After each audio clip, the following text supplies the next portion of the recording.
প্রিয় বন্ধুরা, আমি এখন রয়েছি টোকিও স্কয়ার শপিং মলে। আর অল্প কয়েকদিন পরেই পবিত্র ঈদ উল ফিতর উপলক্ষে কিন্তু প্রত্যেকটি মার্কেটই প্রায় জমজমাট। এই মুহূর্তে বলেছিলাম বন্ধুরা আপনাদের, আমি রয়েছি টোকিও স্কয়ার শপিং মলের ফার্স্ট ফ্লোরে। আর আমি এসেছি ক্রাফটি প্লাস এই দোকানে। আর কথা বলবো এই বিক্রেতা ভাইয়ের সাথে। ভাইয়া, আপনার নাম? আমার নাম সুবন। যাবো আপনার কাছে যে এই যে ঈদ আর অল্প কিছুদিন পরেই বেচা বিক্রি কেমন হচ্ছে? বেচা বিক্রি এবার আলহামদুলিল্লাহ আছে, ভালো। স্বাভাবিকের তুলনায় কম, অন্যান্য সময়ের তুলনায় কম।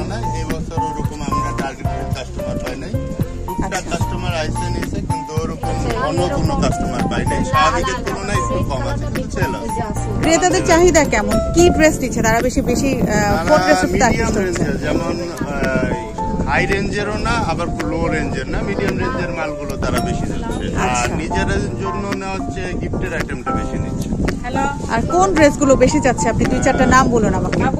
আমাদের ড্রেসগুলো বেশি যাচ্ছে আপনার পাকিস্তানি। এবছর প্রচুর পাকিস্তানি ড্রেসের চাহিদা, মানে বিভিন্ন পাকিস্তানি যে কোনো ভলিউমে হোক চাচ্ছে বেশি। ইন্ডিয়ানটা অ্যাভয়েড করছে, ইন্ডিয়ান ড্রেসগুলো অনেকে করতে চাচ্ছে না।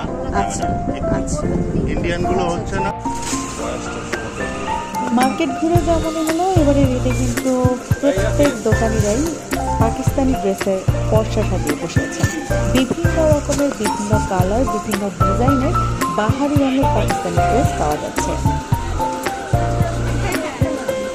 আমরা হয়তো কোনো কিছু লস লাভ মিলে দিচ্ছি, ক্রেতাদের দিচ্ছি, আমরা ছেড়ে দিচ্ছি। কারণ এই অবস্থা দেখতেছি পিছন পর্যন্ত আরো 10 দিন আছে, কিন্তু বোঝা যাচ্ছে না যে সেল কিরকম যাবে। আচ্ছা, এখন তো মোটামুটি রেডিমেড 3 পিস বলেন, শাড়ি বলেন, সেই দোকানগুলোতে সেই তুলনায় এখন কেমন সাড়া পাচ্ছেন? এখন টুকটাক আছে আপু, যে পরিচিত রাস্তায় বেশিরভাগ যারা পরিচিত এরিয়া ভিত্তিক বা বিভিন্ন ইয়াতে মোটামুটি চেনা পরিচিতর মধ্যে কাস্টমার এসে নিচ্ছে। তবে আছে আলহামদুলিল্লাহ, সেল ভালো আছে। স্বাভাবিকের চেয়ে মোটামুটি স্বাভাবিকের মধ্যে আছে, কিন্তু সেল ভালো। অনেক ধন্যবাদ আপনাকে। হোক বেচা কিনা, আপনার ঈদ সুন্দর হোক এই কামনাই করছি। ধন্যবাদ।